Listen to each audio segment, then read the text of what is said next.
Okay, ma'am. So, first of all, your introduction, please. My name is Roxanne Davur. I'm basically from Takve. I've traveled the world, I've lived abroad. I came home again, as people do. Okay, where did you travel? I've lived in Germany for 22 years. Okay, so what do you want to ask me? So you are the trustee of this shelter or something else? I am the owner and the administrator. You are the owner and administrator. We belong to an NGO called World for All. World For All. for all. They are based out of Andheri. It's one of the biggest NGOs in Bombay now. So we have various sections. We have street treatment where we treat animals on the street. We have street pickups where we pick up animals where they cannot be treated on the street and have a little bit more intensive treatment. We do sterilizations. We have an education department which goes to schools and institutions. We used to hold one of the biggest adoption. I'm just interrupting you. So we have, careful, we're going to bag is going to be stolen. Behave yourself. Are you ready? Yes. Okay, we do education where we go into schools and institutions and teach people about animal welfare and what we do.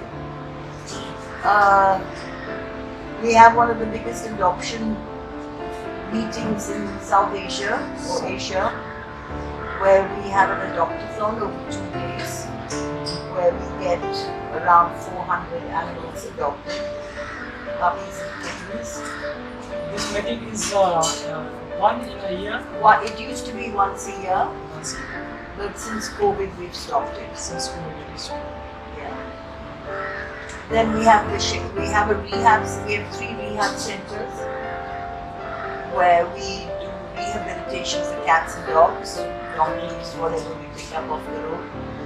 For immediate or larger operations, more complicated operations.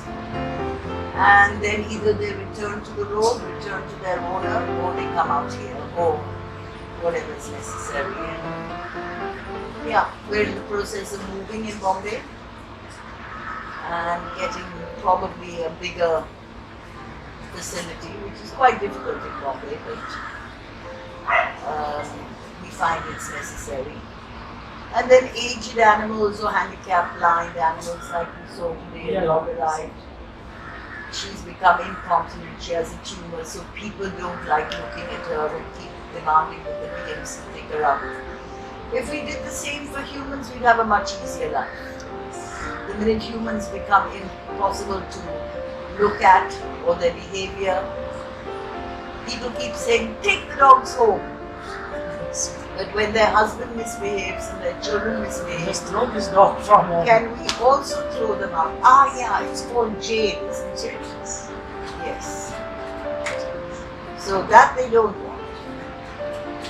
That everything has got to be for humans, and people don't realize without animals you do not survive. Exactly.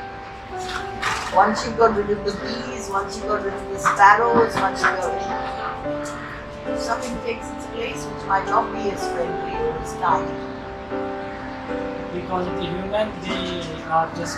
Yeah, but I don't finding their understand space. it because whichever religion you follow in India, and we are a multi-religion country, it never says be cruel to animals.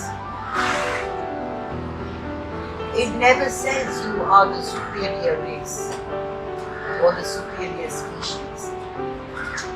In fact, the Bible says you have dominion over animals, which means you are responsible and accountable and have to look after them. You have no dominance over animals. And most religions are vegetarian. And because, okay, we kill for fun. None of us need meat, whereas animals do. And they will just kill what is necessary and eat what is necessary. It's only dogs who have adopted this let's kill for fun because of the humans. You know.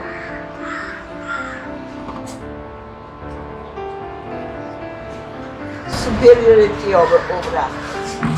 I object quite violently when I say I get children here or adults here who can shout and hiss and talk in the most obnoxious manner. Oh. I'm going, what language is that? Hopefully someone's thing. I said, I don't even understand it. You know, get out. You know, just get out.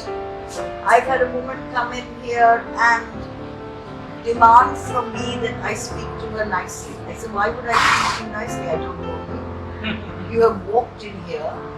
You are shouting at a young girl who is a veterinary student trying to ask me questions. I am her mother. I can talk to her how I like. I said, no, you can't. You can't. And especially not in my house. So either you get out or you behave. Because this is my house, But you behave yourself. you behave yourself. But you cannot say, I mean, unfortunately a lot of men have that attitude. It is my daughter, it is my wife, it is my house. They are not commodities. Their lives. And whether it's a cockroach or whatever, you treat it with the respect. You demand for yourself.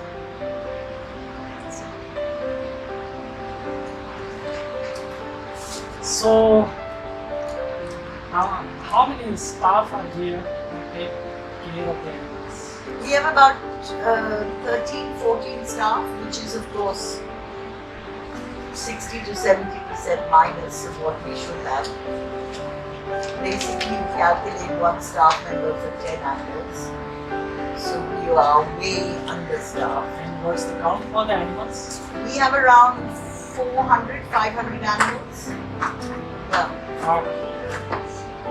So most of the cats and dogs are here. Most of them. Yeah. They've been dumped, they've been run over, they've been Is brutalized. it true that I have asked Wadi? He said that one snake is also here. We have 5 snakes here. 5 snakes. So where do we see them? Whenever they No show time. themselves, they live here. I had a snake catcher here, he went running after a cobra. When I caught it, I said, what for? Let him be, he's doing his job. So out of them, cobra is also there. Yeah, we also have a cobra who comes visiting, mostly in that pond. He lives outside. He's been there for years. Because nobody is scared about the cobras. Why would you be scared of something like that?